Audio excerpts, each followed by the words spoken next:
Did you hear that? That's the balance of power changing. We are your neighbors, your brothers and sisters, co-workers, kids, your grandmothers. We're the driver sitting at the red light next to you, the other passengers on the plane. And now we have the power. It used to be Madison Avenue, census data, focus groups, secret shoppers. It used to be jingles, endorsements, infomercials, coupons. It used to be, the customer is always right, said those who didn't listen. But that was yesterday. Today we found our voice. We are strangers, but we are organized.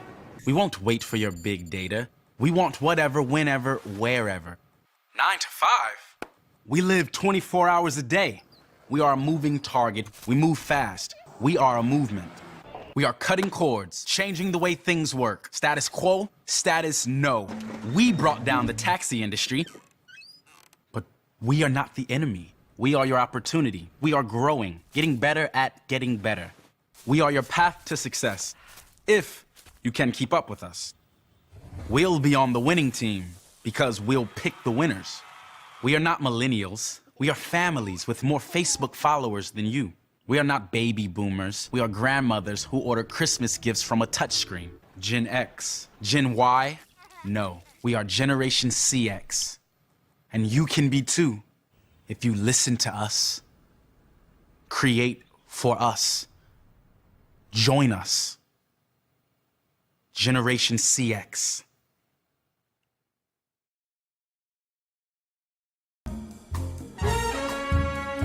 Hoje vamos falar de experiência do cliente, ou Client Experience, para elevar o nível do serviço até proporcionar uma experiência única e inesquecível ao seu cliente. E há fatores críticos de sucesso que são fundamentais. Resultados. Sim, o seu cliente quer resultados. Seja ele vendedor ou comprador, ele contrata e paga-o para chegar a uma transação. Se a transação não for concluída, não vai ter grande client experience. Depois as emoções, mas não as dele, as suas. A forma como faz as coisas, a paixão, a dedicação, o empenho. Essa emoção transmitida de forma genuína ao outro eleva a experiência do cliente. E por fim, faça com que o seu cliente se torne a parte mais importante de todo o seu serviço, de toda a transação. Eles detestam ser mais um. E para isso vai ter que trabalhar no detalhe, no trato e na personalização do seu cliente.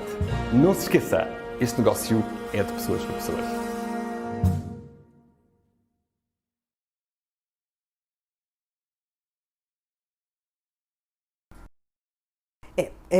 Primeira coisa, você tocou numa coisa sensacional, neuromarketing, né? Porque assim, hoje em dia, as pessoas que mais entendem de funcionamento cerebral não são os neurocientistas, não são os estudantes de medicina, não são os estudantes de psicologia, nem os psicopedagogos, são os marqueteiros. E isso é uma constatação de anos que eu acho que a gente se desligou dessa coisa do funcionamento cerebral, que tem que ser dado nas escolas desde muito cedo. Porque é onde gera todos os nossos comportamentos. Estudar neurociências é entender o nosso funcionamento, né? Então, claro que o marketing se antecipou a isso. Por quê? Porque ele quer vender. E, em geral, a gente compra muito, muito, muito mais do que a gente necessita. O que é o neuromarketing? O neuromarketing, o marketing se vale do funcionamento cerebral para provocar necessidades que a gente, na realidade, não tem. Eu me lembro quando, assim que lançou o iPad, teve um menininho que chegou no consultório e falou assim para mim: Bia, pede para minha mãe me dar um iPad que eu estou necessitando de um. Eu olhei para ele e na minha cabeça veio aquela sensação: você está precisando do iPin na cabeça. iPin! Por quê? Porque um garoto de 8 anos tem necessidade, não é necessário. Então, o que acontece? O que a gente sabe hoje, e os marqueteiros souberam disso muito antes que nós, é que a gente não compra por lógica, a gente compra por impulso. E além de não comprar por lógica e por impulso, nós compramos, o comprar tem um fator emocional. muito grande e muito pouco racional. E sabendo disso, o marketing faz o quê? Ele vai tocando nas emoções da gente. Então você vê uma propaganda, uma vez eu estava vendo uma propaganda de um carro, mas a propaganda começava assim, o cara escalando uma montanha, subindo, chegando no topo da montanha. Eu estava achando que, sei lá, era uma propaganda de um perfume refrescante, alguma coisa assim. Chega lá em cima, vem uma picape. Aí você fala assim, gente, o que eles quiseram dizer com isso? Que quem comprasse aquele carro tinha um potencial atlético, ia ser um escalador, ia ser uma pessoa bem resolvida. E aí as pessoas não se tocam, o cérebro pega isso como uma verdade. De enganar, o cérebro é facilmente manipulável, principalmente se você manipula na vaidade. Bem coerente isso, né? É incoerente, mas emocionalmente é explicável. Por exemplo, você quer seduzir uma pessoa, começa a elogiar essa pessoa. Mais instintiva que a gente tem, mais antiga. É a primeira coisa que o cérebro capta para se seduzir e associar um prazer. Então, é muito comum você passar numa loja, se o perfume da loja é bom, que hoje se chama de aromatizadores, né? Você entra pelo perfume. Então, eles são treinados exatamente para isso, para fazer a iluminação perfeita na vitrine, botar determinadas cores que atraem o consumo. Será que os vendedores também passam por esse neuromarketing, alguma coisa que induz? Porque eles têm um jogo total de sedução. É tudo óbvio. Isso, né? É o cheiro, é essa sedução que faz. E mais um detalhe, né? As grandes lojas hoje, eu falo sabiamente para eles, mas não tão para a gente, né? Consumidores, a gente tem que dar um jeito de ter mais consciência no nosso consumo, senão a gente fica à mercê disso. Existem lojas hoje que você chega, já vão te dando champanhe, espumante. Sim. E é óbvio que se você beber para comprar, você vai comprar muito mais do que você gostaria. Porque o álcool, primeiro, você relaxa, esquece que você está endividado. Segunda etapa do álcool, se você toma um pouquinho mais, você vai para euforia. Na euforia, você compra qualquer coisa. Né? Então, assim, grandes marcas fazem isso. E eu acho engraçado que tem gente que fala assim, eu vou ali na loja tal, porque lá eles me dão espumante. Eles não estão dando nada. Eles estão te induzindo a comprar mais. Então, assim, essa questão da gente tomar consciência que nós somos facilmente influenciáveis e que o cérebro é uma maquininha de buscar prazer imediato, e aí o prazer imediato tem a coisa, mas eles estão me dando um cartão especial. Agora eu sou especial. Que nem as pulseirinhas. Todo mundo quer uma pulseirinha para ser VIP. Então, assim, não é à toa que o neuromarketing foi uma ciência que cresceu muito, e muito às custas da neurociência, que foi uma coisa desviada. A cor vermelha, a cor amarela, são cores, isso tudo, os aromas, não só isso, o que você diz para a pessoa, né, a ponto de ensinar a mentir. Né? Então, como você pode aproveitar o poder dessas tecnologias no seu dia a dia de marketing? Bem, a IA já pode fazer muitas coisas, como por exemplo, criar logotipos personalizados, otimizando suas campanhas de anúncios pagos, ajudar você a escrever seus blogs e muito mais. Você pode criar ótimos conteúdos e muitas outras coisas interessantes. Vamos conhecer agora estas 7 ferramentas. Ferramenta 1. A primeira que apresento aqui é a Copy.ai. Esta ferramenta de IA gera toneladas de copies a partir de apenas um texto de resumo básico que você insere. De descrições de produtos a textos de anúncios pagos. Até mesmo conteúdos para blog e muito mais. Esta ferramenta pode te ajudar em diversas áreas e atividades de marketing. Ferramenta 2. A próxima que apresento é a Beautiful.ai. Se você odeia fazer apresentações, você como design pode ser muito ruim.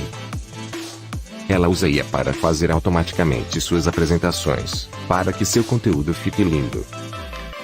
Se você diz que é confuso e leva muito tempo, esta ferramenta é perfeita para você. E ajusta-o conforme sua vontade. Assim, você nem precisa se preocupar em mexer nos layouts. A ferramenta 3 é top.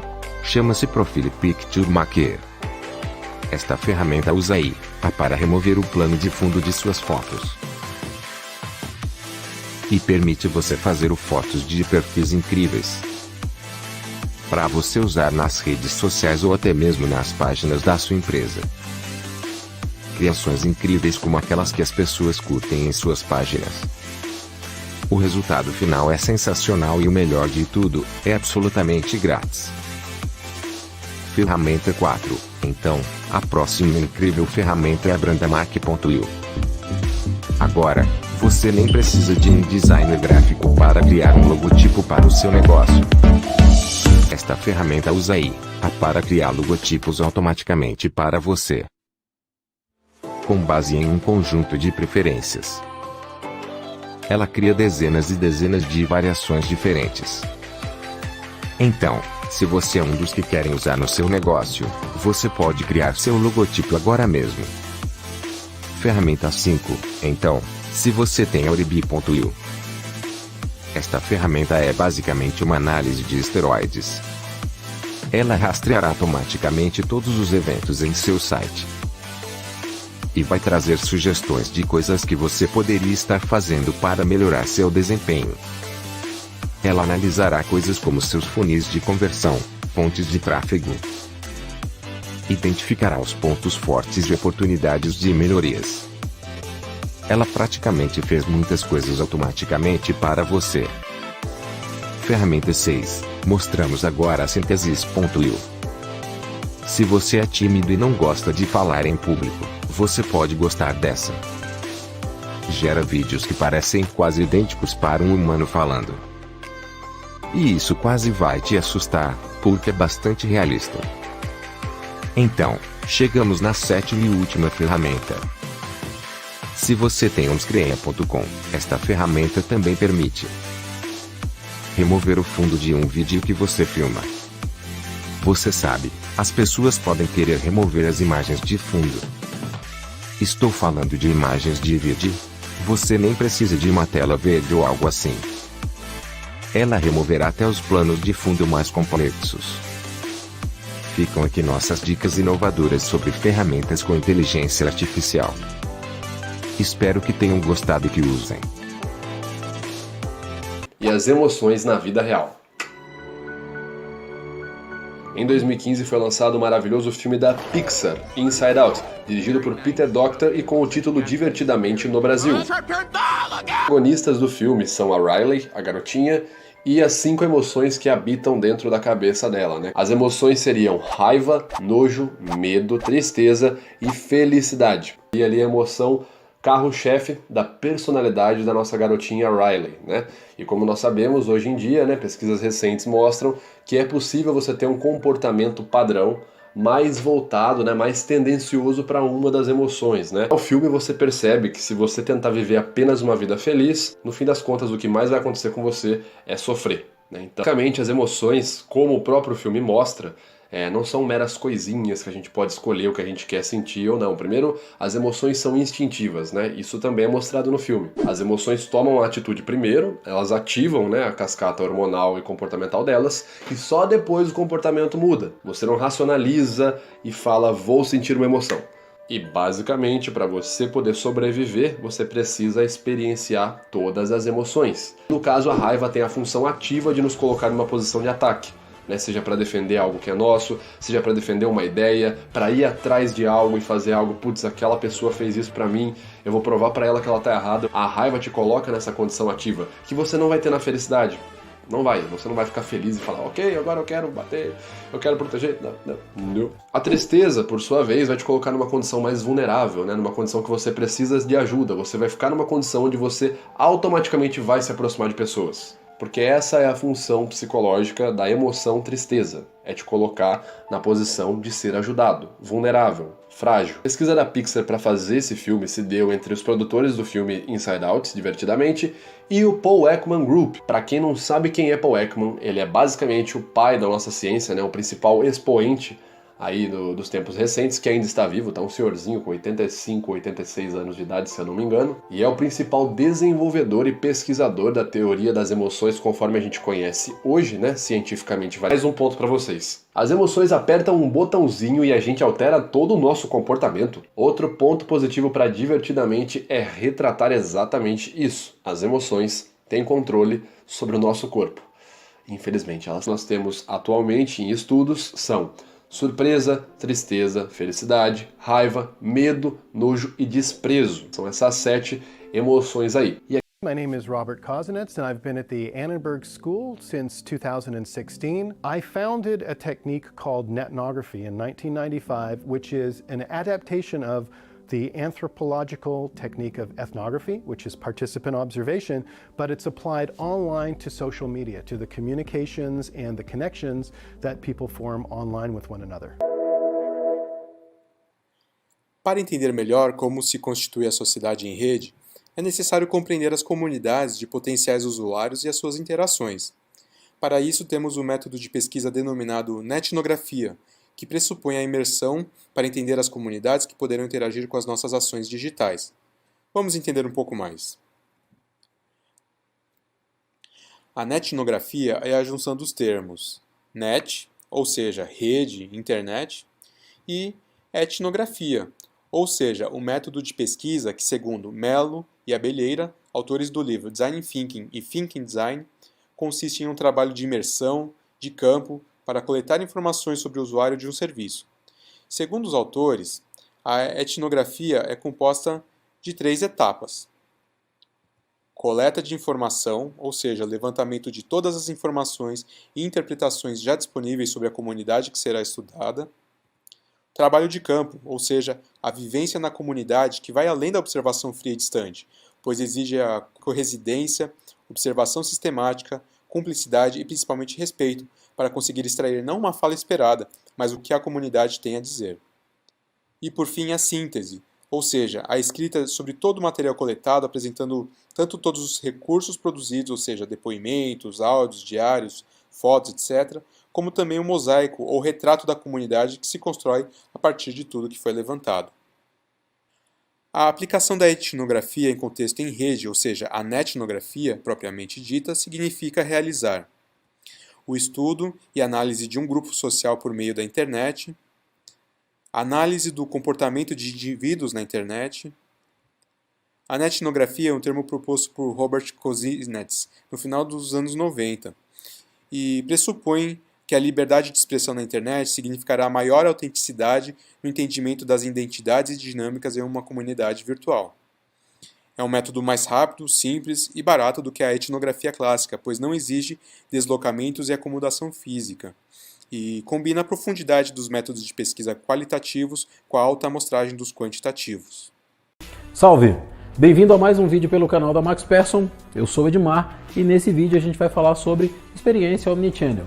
Talvez isso soe um pouco como caviar para você, né? Você só conhece de ouvir falar. Então, eu tenho a missão de deixar isso um pouco mais claro com esse vídeo.